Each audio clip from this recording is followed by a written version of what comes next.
तो अभी हम लोग बात करने वाले पैरेलल इन्वर्टर के बारे में। इससे पहले हमने डिस्कस किया था सीरीज़ इन्वर्टर के बारे में। तो सीरीज़ इन्वर्टर में बेसिकली होता क्या है, जो कम्यूटेटिंग कंपोनेंट होता है वो लोड के साथ सीरीज़ में कनेक्टेड होता है, जिसकी वजह से जो इन्वर्टर है उसको हम लोग बोलते हैं सीरीज़ इन्वर्टर। मगर यहाँ पर ये पैरेलल इन्वर्टर में क्या होगा, जो कम्यूटेटिंग कंपोनेंट होगा वो बेसिकली लोड के साथ पैरेलली कनेक्टेड होता है, जिसकी वजह से यहाँ पर ये जो इन्वर्टर है इसको हम लोग बोलते हैं पैरेलल इन्वर्टर।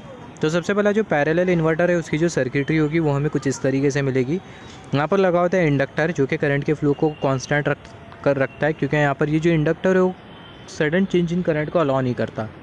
यहाँ पर लगा होता है T1 थायरिस्टर, यहाँ पर ये हमने थायरिस्टर कंसिडर कर लिया। यहाँ पर ये दूसरा थायरिस्टर T2 थायरिस्टर, यहाँ पर ये कैपेसिटर लगा होता है और यहाँ पर ये प्राइमरी कॉइल, और यहाँ पर हमें सेकेंडरी कॉइल दिखाई दे रही है। यहाँ पर ये प्राइमरी कॉइल का अपर हाफ और यहाँ पर ये प्राइमरी कॉइल का लोअर हाफ, और यहाँ पर ये हमने कंसिडर कर लिया सेकेंडरी कॉइल।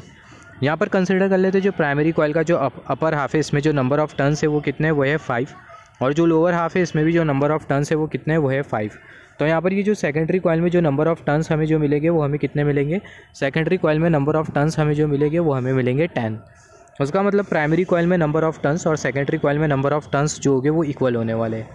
और यहाँ पर इलेक्ट्रोमैग्नेटिक इंडक्शन प्रिंसिपल के अकॉर्डिंग यहाँ पर ये जो सेकेंडरी कॉइल है इसमें EMF इंड्यूस होता है और हमें क्या मिलता है, हमें मिलता है आउटपुट वोल्टेज। तो यहाँ पर अगर हम लोग देखें ये जो पर्टिकुलर पॉइंट और ये जो पर्टिकुलर पॉइंट है, दोनों पॉइंट के बीच में हम लोग कंसिडर करने वाले आउटपुट वोल्टेज, और यहाँ पर हमने कंसिडर कर लिया लोड रेसिस्टेंस। यहाँ पर ये हमने कंसिडर कर लिया ये है कैपेसिटर। यहाँ पर अभी अगर हम लोग देखें, यहाँ पर ये जो कैपेसिटर है, ये कैपेसिटर यहाँ पर ये लोड रेसिस्टेंस के साथ, यहाँ पर ये जो कैपेसिटर होता है बेसिकली कम्यूटेटिंग कंपोनेंट होता है। यहाँ पर ये जो कैपेसिटर है वो ये लोड के साथ पैरेलली कनेक्टेड है थ्रू दिस ट्रांसफार्मर। तो यहाँ पर ये जो इन्वर्टर है इसको हम लोग बेसिकली बोलते हैं पैरेलल इन्वर्टर। तो यहाँ पर ये जो पैरेलल इन्वर्टर है इसका जो प्रिंसिपल होगा वो किस तरीके से होगा, यहाँ पर ये जो पैरेलल इन्वर्टर है, just wait for a second, जो पैरेलल इन्वर्टर है जैसे कि हमने डिस्कस किया था पैरेलल इन्वर्टर के केस में, जब हम लोग इन्वर्टर के बारे में इंट्रो वीडियो हम लोग जब देख रहे थे, मतलब इंट्रोडक्शन इन इन्वर्टर, वो वाली वीडियो में हमने ये डिस्कस किया है कि जो पैरेलल इन्वर्टर होता है उसका जो आउटपुट होता है वो हमें स्क्वायर वेव के फॉर्म में मिलता है, और जो सीरीज़ इन्वर्टर होता है उसका जो आउटपुट होता है वो हमें साइन वेव जैसा मिलता है।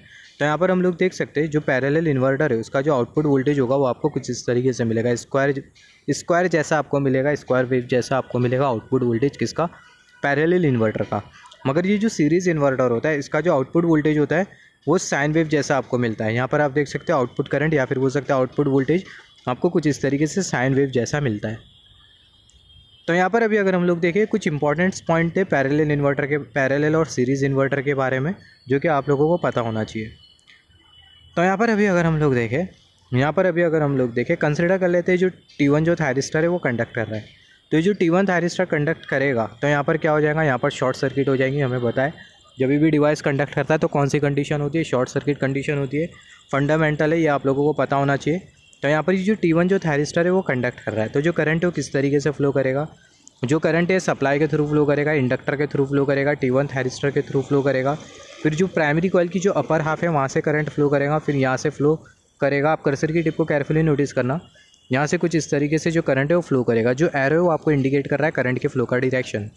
जब T1 थायरिस्टर कंडक्ट करेगा तो जो करंट है इंडक्टर से होते हुए, T1 थायरिस्टर से होते हुए, यहाँ पर ये प्राइमरी कॉइल के अपर हाफ से होते हुए यहाँ से फ्लो करेगा, फिर यहाँ से फ्लो होते हुए करंट यहाँ से फ्लो करेगा, और यहाँ पर नेगेटिव टर्मिनल पर आके क्या हो जाएगा, करंट टर्मिनेट हो जाएगा। तो यहाँ पर आप देखो ये करंट के फ्लो की वजह से बेसिकली होगा क्या, यहाँ पर ये जो प्राइमरी कॉइल है इसके अपर हाफ में आपको वोल्टेज मिलेगा जो कि होगा VS, और एट द सेम टाइम जो लोअर हाफ है इसमें भी आपको वोल्टेज मिलेगा जो कि होगा VS। और यहाँ पर आप देखो ऊपर, यहाँ पर ये जो प्राइमरी कॉइल का जो अपर हाफ है उसके ऊपर वाले पॉइंट पर पॉजिटिव पोटेंशियल बनेगा और नीचे वाले पॉइंट पर नेगेटिव पोटेंशियल बनेगा, और ये प्राइमरी कॉइल के लोअर हाफ पे ऊपर वाले पॉइंट पर पॉजिटिव पोटेंशियल और नीचे वाले पॉइंट पर नेगेटिव पोटेंशियल। तो यहाँ पर आप देखो ये जो ओवरऑल जो प्राइमरी कॉइल आपको जो दिखाई दे रही है, प्राइमरी कॉइल के यहाँ पर पॉजिटिव पोटेंशियल बन रहा है और यहाँ पर नेगेटिव पोटेंशियल बन रहा है जब ये T1 थायरिस्टर कंडक्ट कर रहा है। तो एट द सेम टाइम यहाँ पर ये जो सेकेंडरी कॉइल है इसके यहाँ पे भी पॉजिटिव पोटेंशियल बनेगा और यहाँ पर नेगेटिव पोटेंशियल, और यहाँ पर आप देख सकते हो यहाँ पर जो वोल्टेज जो इंड्यूस हो रहा है प्राइमरी कॉइल में वो क्या है, वो है VS। तो सेकेंडरी कॉइल में भी जो वोल्टेज जो इंड्यूस होगा वो होगा VS, क्योंकि जो नंबर ऑफ टर्न्स है प्राइमरी और सेकेंडरी के वो इक्वल है, जैसे कि हमने डिस्कस किया था। तो हम लोग बोल सकते हैं जो आउटपुट वोल्टेज हो किसके बराबर में, आउटपुट वोल्टेज बराबर में VS के, जो कि है बेसिकली सप्लाई वोल्टेज। तो यहाँ पर आप देखो यहाँ पर पॉजिटिव पोटेंशियल बनने की वजह से और यहाँ पर ये नेगेटिव पोटेंशियल बनने की वजह से ये कैपेसिटर में कुछ इस तरीके से फ्लो होगा करंट कि जो कैपेसिटर है वो चार्ज होने लगेगा और ऊपर वाले प्लेट पर पॉजिटिव चार्जेस का एक्यूमुलेशन होने लगेगा और नीचे वाले प्लेट पर नेगेटिव चार्जेस का एक्यूमुलेशन होने लगेगा। मतलब कुछ इस तरीके से आपको कैपेसिटर की पोलैरिटी मिलेंगी। ये जो कैपेसिटर की जो पोलैरिटी है आप इसको नोट डाउन कर लो। और यहाँ पर ये जो कैपेसिटर के अक्रॉस जो वोल्टेज हमें जो मिलेगा एक पर्टिकुलर टाइम के बाद, जो कैपेसिटर है वो क्या हो रहा है, चार्ज हो रहा है। एक पर्टिकुलर टाइम के बाद या फिर बोल सकते हैं एक सर्टन अमाउंट ऑफ टाइम के बाद कैपेसिटर के अक्रॉस हमें जो वोल्टेज जो मिलेगा VC वो किसके बराबर में रहेगा, 2Vs के बराबर में रहेगा। तो यहाँ पर हम लोग देख सकते हैं वो कैपेसिटर का जो वोल्टेज है VC वो किसके बराबर में, 2Vs के बराबर में। तो यहाँ पर अभी अगर हम लोग देखें, अभी हम लोग क्या करेंगे, जो T2 जो थायरिस्टर हमें जो दिखाई दे रहा है, ये T2 थायरिस्टर को हम लोग गेट पल्स प्रोवाइड करेंगे। तो जब हम लोग ये T2 थायरिस्टर को गेट पल्स प्रोवाइड करेंगे, सबसे पहला अगर हम लोग देखें जो कैपेसिटर है इसके वोल्टेज के बारे में बात कर लेते हैं। तो जो कैपेसिटर का जो वोल्टेज हमें जो मिल रहा है वो हमें कितना मिल रहा है, 2Vs मिल रहा है। तो कैपेसिटर वोल्टेज हमें मिल रहा है 2Vs। तो यहाँ पर ये जो वेव फॉर्म है किसके लिए, कैपेसिटर वोल्टेज के लिए। और जो कैपेसिटर का जो वोल्टेज है वो हमें कितना मिल रहा है, 2Vs मिल रहा है। फिर उसके बाद अगर हम लोग देखें कि यहाँ तक के ये जो पर्टिकुलर जो पॉइंट आपको जो दिखाई दे रहा है, यहाँ पर हमने क्या किया, जो T2 जो थायरिस्टर है उसको हमने गेट पल्स प्रोवाइड किया। यहाँ पर हमने T2 थायरिस्टर को गेट पल्स प्रोवाइड किया। तो इसका मतलब यहाँ से यहाँ तक के जो कैपेसिटर का जो वोल्टेज होगा, यहाँ से यहाँ तक की जो T2 जो थायरिस्टर है वो कंडक्ट नहीं कर रहा। ये पर्टिकुलर पॉइंट पर कर्सर की टिप, ये पर्टिकुलर पॉइंट पर T2 थायरिस्टर को हमने गेट पल्स प्रोवाइड किया। ये पर्टिकुलर पॉइंट से पहला जो T2 जो थायरिस्टर है वो कंडक्ट नहीं कर रहा था। तो इसका मतलब यहाँ से यहाँ तक के जो कैपेसिटर का जो वोल्टेज होगा वो आपको क्या मिलेगा, 2Vs मिलेगा। और एट दी सेम टाइम जो कैपेसिटर का जो करंट होगा वो क्या होगा, just wait for a second, जो कैपेसिटर का जो करंट होगा वो क्या होगा, वो 0 होने वाला है। तो यहाँ पर हम लोग देख सकते हैं जो कैपेसिटर का जो करंट है वो 0 होगा। T2 थायरिस्टर कंडक्ट करने से पहला जो कैपेसिटर का जो वोल्टेज है वो 2Vs रहेगा, जिसको हमने यहाँ पर शो कर दिया। और कैपेसिटर का जो करंट है वो क्या होगा, वो 0 रहेगा। और यहाँ पर जो आउटपुट वोल्टेज होगा वो किसके बराबर में होगा, सप्लाई वोल्टेज के बराबर में रहेगा। जैसे कि हमने यहाँ पर डिस्कस किया, जो आउटपुट वोल्टेज हो किसके बराबर में, आउटपुट वोल्टेज सप्लाई वोल्टेज के बराबर में, जब ये T1 थायरिस्टर कंडक्ट कर रहा है। तो यहाँ पर हम लोग देख सकते हैं जो आउटपुट वोल्टेज हो किसके बराबर में, सप्लाई वोल्टेज के बराबर में। तो यहाँ पर जो आउटपुट वोल्टेज है वो बराबर में सप्लाई वोल्टेज के। यहाँ पर अभी अगर हम लोग देखें, अभी हम लोग करते क्या, जो T2 जो थायरिस्टर है उसको हम लोग टर्न ऑन कर देते गेट पल्स प्रोवाइड करके। तो यहाँ पर हमने गेट पल्स प्रोवाइड किया किसको, T2 थायरिस्टर को। गेट पल्स हमने प्रोवाइड किया T2 थायरिस्टर को। तो यहाँ पर अभी अगर हम लोग देखें, जब हम लोग ये T2 थायरिस्टर को गेट पल्स प्रोवाइड करेंगे तो जो T2 जो थायरिस्टर होगा वो कंडक्ट करेगा। हैंस यहाँ पर कौन सी कंडीशन होगी, शॉर्ट सर्किट कंडीशन। और T1 थायरिस्टर भी कंडक्ट कर रहा है, तो यहाँ पर भी कौन सी कंडीशन, शॉर्ट सर्किट कंडीशन। तो यहाँ पर ये जो ओवरऑल जो सर्किट आपको जो दिखाई दे रही है, कैपेसिटर T1 T2, यहाँ पर आपको एक क्लोज लूप मिल जाएगा। तो बेसिकली होगा क्या, जो कैपेसिटर जो इनिशियली चार्ज था 2Vs से वो डिस्चार्ज हो जाएगा। तो जब कैपेसिटर डिस्चार्ज होगा तो करंट फ्लो होने लगेगा।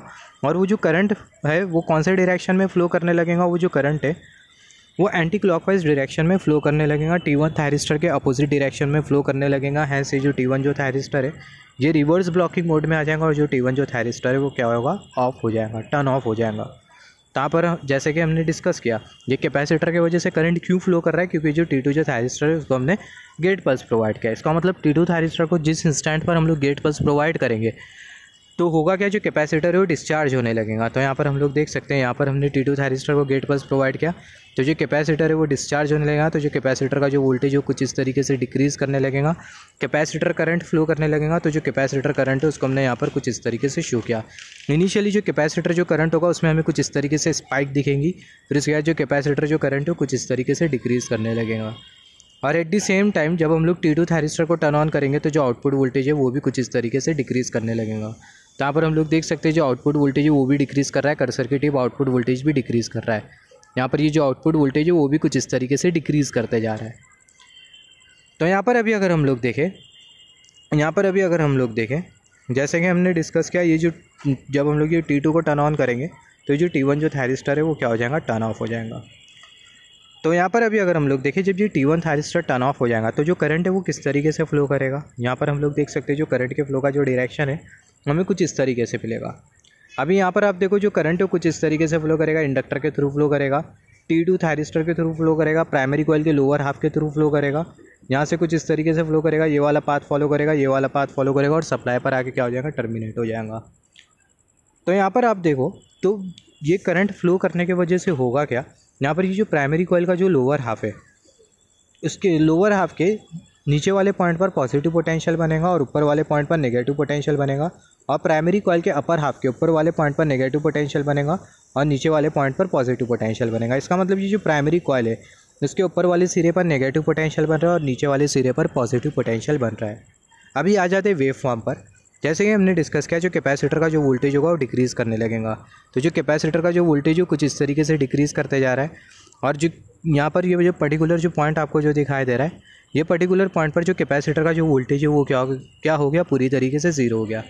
कैपेसिटर का वोल्टेज पूरी तरीके से ज़ीरो हो गया। इसका मतलब क्या है कि यहाँ पर ये जो आपको जो कैपेसिटर जो दिखाई दे रहा है इसके यहाँ पर जो पॉजिटिव चार्जेस एक्यूमुलेटेड है और नीचे वाले प्लेट पर जो नेगेटिव चार्जेस जो एक्यूमुलेटेड है वो पूरी तरीके से क्या हो गए, एलिमिनेट हो गए।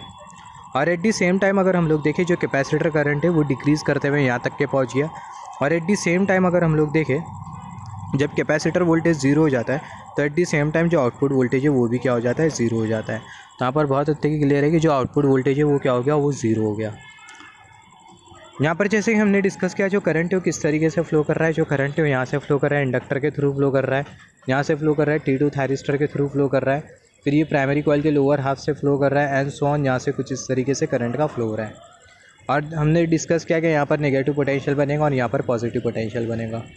तो यहाँ पर ये पोटेंशियल की वजह से होगा क्या है, जो कैपेसिटर है इसके थ्रू कुछ इस तरीके से करंट फ्लो होगा कि ऊपर वाली जो प्लेट है वहाँ पर नेगेटिव चार्ज एक्यूमुलेट होने लगेगा और जो नीचे वाली जो प्लेट है वहाँ पर पॉजिटिव चार्ज एक्यूमुलेट होने लगेगा। तो यहाँ पर बहुत हद तक क्लियर है कि नीचे वाले प्लेट पर पॉजिटिव चार्ज एक्यूमुलेट हो रहा है, ऊपर वाले प्लेट पर नेगेटिव चार्ज एक्यूमुलेट हो रहा है, ऊपर नेगेटिव चार्ज एक्यूमुलेट हो रहा है और नीचे वाले प्लेट पर पॉजिटिव चार्ज एक्यूमुलेट होते जा रहा है। तो इसका मतलब क्या है कि जो कैपेसिटर है वो अपोजिट पोलैरिटी में चार्ज हो रहा है। इसका मतलब जो कैपेसिटर है वो जो कैपेसिटर का जो वोल्टेज है वो अपोजिट डायरेक्शन में इंक्रीज़ करेगा। तो यहाँ पर हम लोग देख सकते हैं जो कैपेसिटर का जो वोल्टेज है वो कुछ इस तरीके से अपोजिट डायरेक्शन में इंक्रीज़ कर रहा है। और एट दी सेम टाइम आप देखो, जो आउटपुट वोल्टेज है वो भी कुछ इस तरीके से अपोजिट डायरेक्शन में इंक्रीज़ कर रहा है। आउटपुट वोल्टेज भी अपोजिट डायरेक्शन में इंक्रीज़ कर रहा है। यहाँ पर अभी अगर हम लोग देखें, जैसे कि हमने यहाँ पर डिस्कस किया, just wait for a second, यहाँ पर जैसे कि हमने डिस्कस किया, यहाँ पर जो कैपेसिटर है वो अपोजिट पोलैरिटी में चार्ज होते जाएगा और अपने पीक वैल्यू तक पहुँचेगा। और एक पर्टिकुलर लिमिट के बाद जो कैपेसिटर का जो वोल्टेज होगा वो हमें कितना मिल जाएगा, -2Vs मिल जाएगा। तो यहाँ पर अभी अगर हम लोग देखें, जब कैपेसिटर अपने पीक वैल्यू तक चार्ज हो जाएगा तो कैपेसिटर के अक्रॉस जो वोल्टेज है वो किसके बराबर में हो जाएगा, -2Vs के बराबर में हो जाएगा। तो यहाँ पर हम लोग देख सकते हैं कैपेसिटर के अक्रॉस जो वोल्टेज है किसके बराबर में हो गया है, -2Vs के बराबर में हो गया है अपोजिट डायरेक्शन में। और एट दी सेम टाइम अगर हम लोग देखें, जो कैपेसिटर जो करंट है वो क्या हो जाएगा, ज़ीरो हो जाएगा। और एट दी सेम टाइम जो आउटपुट वोल्टेज जो किसके बराबर में होगा, सप्लाई वोल्टेज की नेगेटिव वैल्यू के बराबर में होगा। तो यहाँ पर अभी अगर हम लोग देखें, पर्टिकुलर पॉइंट पर जो कैपेसिटर का जो वोल्टेज है वो किसके बराबर में हो गया, -2Vs के बराबर में हो गया। एट दी सेम टाइम जो कैपेसिटर का जो करंट है वो क्या हो गया, ज़ीरो हो गया। और एट दी सेम टाइम जो आउटपुट वोल्टेज जो सप्लाई वोल्टेज की नेगेटिव वैल्यू के बराबर में हो गया। यहाँ पर अभी अगर हम लोग देखें, यहाँ से यहाँ तक के जो कैपेसिटर के अक्रॉस जो वोल्टेज होगा -2Vs ही होगा। कैपेसिटर जो करंट होगा वो ज़ीरो ही होने वाला। और यहाँ पर जो आउटपुट वोल्टेज होगा किसके बराबर में होगा, -Vs के बराबर में होगा। क्यों? क्योंकि अब तक के हमने जो T1 जो थायरिस्टर है उसको हमने गेट पल्स प्रोवाइड नहीं किया। अभी हम लोग क्या करेंगे, जो T1 जो थायरिस्टर है इसको हम लोग गेट पल्स प्रोवाइड कर देंगे। T1 थायरिस्टर को जब हम लोग गेट पल्स प्रोवाइड करेंगे तो यहाँ पर हमने गेट पल्स शो किया, जो कि T1 थायरिस्टर को हमने प्रोवाइड किया। तो जब हम लोग ये T1 थायरिस्टर को गेट पल्स प्रोवाइड करेंगे, अगेन यहाँ पर शॉर्ट सर्किट कंडीशन हो जाएंगी, यहाँ पर भी शॉर्ट। जब T1 थायरिस्टर को हम लोग गेट पल्स प्रोवाइड करेंगे तो ऑब्वियसली जो T1 जो थायरिस्टर है वो कंडक्ट करेगा। जब डिवाइस कंडक्ट करता है तो हमें कौन सी कंडीशन मिलती है, शॉर्ट सर्किट कंडीशन। तो यहाँ पर भी शॉर्ट और यहाँ पर भी शॉर्ट। और यहाँ पर ये जो कैपेसिटर आपको जो दिखाई दे रहा है, एक्चुअली ये वाली फिगर कंसिडर करनी चाहिए थी। जो T1 जो थायरिस्टर है इसको हमने क्या किया, गेट पल्स प्रोवाइड किया। तो यहाँ पर हम लोग देख सकते हैं T1 थायरिस्टर को हमने गेट पल्स प्रोवाइड किया। तो जब हम लोग ये T1 थायरिस्टर को गेट पल्स प्रोवाइड करेंगे तो होगा कि जो T1 जो थायरिस्टर है वो कंडक्ट करने की टेंडेंसी रखेगा और ये जो कैपेसिटर है वो अगेन ये वाले लूप में डिस्चार्ज होगा। तो जब कैपेसिटर डिस्चार्ज होगा तो यहाँ पर ये जो T2 जो थायरिस्टर है वो क्या हो जाएगा, ऑफ स्टेट में आ जाएगा, क्योंकि जो करंट है क्लॉकवाइज डायरेक्शन में फ्लो करेगा। T2 थायरिस्टर के रिवर्स डायरेक्शन में फ्लो करेगा, या फिर आप बोल सकते हो अपोजिट डायरेक्शन में करंट फ्लो करेगा T2 थायरिस्टर की, जिसके वजह से T2 जो थायरिस्टर है वो रिवर्स ब्लॉकिंग मोड में आ जाएगा और एक पर्टिकुलर टाइम के बाद जो T2 जो थायरिस्टर है वो क्या हो जाएगा, टर्न ऑफ हो जाएगा। तो जैसे ही हमने T1 थायरिस्टर को गेट पल्स प्रोवाइड किया तो होगा क्या, जो कैपेसिटर का जो वोल्टेज होगा वो डिक्रीज़ करने लगेगा। तो यहाँ पर हम लोग देख सकते हैं जो कैपेसिटर का जो वोल्टेज है वो डिक्रीज़ कर रहा है। क्यों डिक्रीज़ कर रहा है, जैसे कि हमने डिस्कस किया, जब हम लोग ये T1 थायरिस्टर को गेट पल्स प्रोवाइड करेंगे तो यहाँ पर ये पूरी शॉर्ट हो जाएंगी सर्किट, क्लोज पाथ बन जाएगा। तो जो कैपेसिटर है क्लोज पाथ में डिस्चार्ज हो जाएगा, राइट। कैपेसिटर क्लोज पाथ में डिस्चार्ज होगा और जब कैपेसिटर डिस्चार्ज होगा तो जो कैपेसिटर का जो वोल्टेज है वो डिक्रीज़ करने लगेगा। यहाँ पर हम लोग देख सकते हैं जो कैपेसिटर का जो वोल्टेज है कुछ इस तरीके से डिक्रीज़ कर रहा है। और एट द सेम टाइम अगर हम लोग देखें जो कैपेसिटर करंट होगा वो इंक्रीज़ करेगा, फिर कुछ इस तरीके से डिक्रीज़ करने लगेगा। और एट द सेम टाइम जो आउटपुट वोल्टेज है माइनस वी एस से कुछ इस तरीके से डिक्रीज़ करने लगेगा। और यहाँ पर ये पर्टिकुलर पॉइंट पर अगर हम लोग देखें जो कैपेसिटर का जो वोल्टेज है वो पूरी तरीके से क्या हो गया, ज़ीरो हो गया। ये पर्टिकुलर पॉइंट पर जो कैपेसिटर का जो वोल्टेज है वो क्या हो गया, पूरी तरीके से ज़ीरो हो गया। कैपेसिटर वोल्टेज पूरी तरीके से ज़ीरो हो गया, इसका मतलब जो कैपेसिटर के प्लेट पर पॉजिटिव चार्ज और नेगेटिव चार्ज एक्यूमुलेटेड थे। यहाँ पर हम लोग देख सकते हैं कैपेसिटर के प्लेट पर ये जो नेगेटिव चार्ज और ये जो पॉजिटिव चार्ज जो एक्यूमुलेटेड थे ये पूरी तरीके से क्या हो गए, ज़ीरो हो गए। और एट द सेम टाइम अगर हम लोग देखें जो कैपेसिटर करंट है वो रिड्यूस करते हुए कुछ इतना हो गया। और एट द सेम टाइम जो आउटपुट वोल्टेज है वो क्या हो गया, वो ज़ीरो हो गया। यहाँ पर अभी अगर हम लोग देखें अभी हुआ क्या है, जो T2 जो थायरिस्टर है वो ऑफ हो गया, जैसे कि हमने डिस्कस किया। ये T1 थायरिस्टर को हमने गेट पल्स प्रोवाइड किया, कैपेसिटर डिस्चार्ज हुआ और ये जो T2 जो थायरिस्टर है वो ऑफ हुआ। तो अगेन यहाँ पर अभी अगर हम लोग देखें जब ये T1 थायरिस्टर ऑन हो जाएगा तो पहली वाली कंडीशन रिपीट होने लगेंगी। T1 थायरिस्टर ऑन हो जाएगा, पहली वाली कंडीशन रिपीट होगी, मतलब जो करंट होगा कुछ इस तरीके से फ्लो होगा। T1 थायरिस्टर के थ्रू फ्लो होगा, कैपेसिटर के थ्रू फ्लो होगा, फिर उसके बाद जो करंट होगा T1 थायरिस्टर के थ्रू फ्लो होगा, प्राइमरी कॉइल के अपर हाफ से फ्लो होगा, फिर यहाँ से फ्लो होगा, यहाँ से कुछ इस तरीके से फ्लो होगा एंड सो ऑन। मतलब जो करंट है वो कुछ इस तरीके से फ्लो करेगा जो कि आपको ये एरो इंडिकेट कर रहा है। यहाँ पर ये जो करंट है इंडक्टर से होते हुए थायरिस्टर T1, जब हमने थायरिस्टर T1 को टर्न ऑन किया था तो जो करंट है वो कुछ इस तरीके से फ्लो करेगा इंडक्टर से होते हुए T1 के थ्रू, फिर उसके बाद प्राइमरी कॉइल के अपर हाफ से फ्लो करेगा, ये वाला पाथ फॉलो करेगा, ये वाला पाथ फॉलो करेगा और नेगेटिव टर्मिनल पर आके क्या हो जाएगा, करंट टर्मिनेट हो जाएगा। मतलब कुछ इस तरीके से करंट का फ्लो होगा। तो यहाँ पर अभी अगर हम लोग देखें अगेन जब कुछ इस तरीके से करंट का फ्लो हो रहा है तो यहाँ पर ये जो प्राइमरी की जो अपर हाफ जो दिखाई दे रही है यहाँ पर पॉजिटिव पोटेंशियल बनेगा, यहाँ पर नेगेटिव पोटेंशियल, और यहाँ पर ये प्राइमरी के लोअर हाफ पे ऊपर पॉजिटिव पोटेंशियल, नीचे नेगेटिव पोटेंशियल। तो यहाँ पर ये ओवरऑल प्राइमरी में ऊपर पॉजिटिव पोटेंशियल बन रहा है, नीचे नेगेटिव पोटेंशियल बन रहा है। उसका मतलब जो कैपेसिटर है वो अपोजिट पोलैरिटी में चार्ज होने लगेगा। तो अगेन अगर हम लोग देखें यहाँ पर अभी अगर हम लोग देखें जैसे कि हमने यहाँ पर डिस्कस किया है, यहाँ पर पॉजिटिव पोटेंशियल, यहाँ पर नेगेटिव पोटेंशियल, कैपेसिटर के थ्रू कुछ इस तरीके से करंट फ्लो होगा। तो यहाँ पर ये जो कैपेसिटर है इसके थ्रू कुछ इस तरीके से करंट फ्लो होगा कि जो ऊपर वाली जो प्लेट है यहाँ पर पॉजिटिव चार्ज एक्यूमुलेट होगा, नीचे वाले प्लेट पर नेगेटिव चार्ज एक्यूमुलेट होगा। इसका मतलब जो कैपेसिटर है वो अपोजिट पोलैरिटी में चार्ज होगा। इससे पहला कैपेसिटर के ऊपर वाले प्लेट पर नेगेटिव चार्ज था, नीचे वाले प्लेट पर पॉजिटिव चार्ज था। तो यहाँ पर अभी अगर हम लोग देखें जो कैपेसिटर है वो कुछ इस तरीके से अपोजिट पोलैरिटी में चार्ज होगा। इसका मतलब कैपेसिटर का जो वोल्टेज होगा कुछ इस तरीके से अपोजिट डायरेक्शन में इंक्रीज़ करेगा। और एट द सेम टाइम जो कैपेसिटर करंट होगा वो और डिक्रीज़ करते जाएगा और जो आउटपुट वोल्टेज होगा वो अपोजिट डायरेक्शन में इंक्रीज़ करते जाएगा। और ये पर्टिकुलर पॉइंट पर अगर हम लोग देखें या फिर हम लोग बोल सकते हैं जब कैपेसिटर करंट पूरी तरीके से ज़ीरो हो जाएगा, एट द सेम टाइम जो कैपेसिटर का जो वोल्टेज होगा वो अपनी मैक्सिमम वैल्यू तक पहुँच जाएगा जो कि बराबर में होगा 2Vs के। और जो आउटपुट वोल्टेज होगा V0 वो भी किसके बराबर में हो जाएगा, वो भी Vs के बराबर में हो जाएगा। और यहाँ पर ये जो पहली वाली जो कंडीशन है वो रिपीट होने लगेंगी। तो यहाँ पर अभी अगर हम लोग देखें अगर हम लोग इसकी समरी देखें, जब हमने ये T1 थायरिस्टर को हमने टर्न ऑन किया, जब हमने ये वाला केस अगर हम लोग कंसिडर करें, यहाँ पर जब हमने T1 थायरिस्टर को टर्न ऑन किया तो बेसिकली हुआ क्या, ये जो कैपेसिटर है वो डिस्चार्ज हो गया T2 थायरिस्टर के थ्रू, जिसकी वजह से जो T2 जो थायरिस्टर है इसके रिवर्स डायरेक्शन में करंट फ्लो हुआ और ये जो T2 जो थायरिस्टर है वो क्या हो गया, वो ऑफ हो गया। तो यहाँ पर क्या हो गया, ओपन सर्किट कंडीशन हो गई, राइट। और अगेन यहाँ पर आप देखो जो करंट कुछ इस तरीके से फ्लो होने लगा T1 के थ्रू फ्लो हुआ क्योंकि हमने T1 को टर्न ऑन किया है, यहाँ से फ्लो हुआ, फिर उसके बाद यहाँ से करंट फ्लो हुआ, यहाँ से फ्लो हुआ, यहाँ से फ्लो हुआ एंड सो ऑन। तो यहाँ पर कुछ इस तरीके से पहली वाली जो कंडीशन होगी वो रिपीट होने लगेंगी। तो यहाँ पर हमने डिस्कस किया पैरेलल इन्वर्टर के बारे में।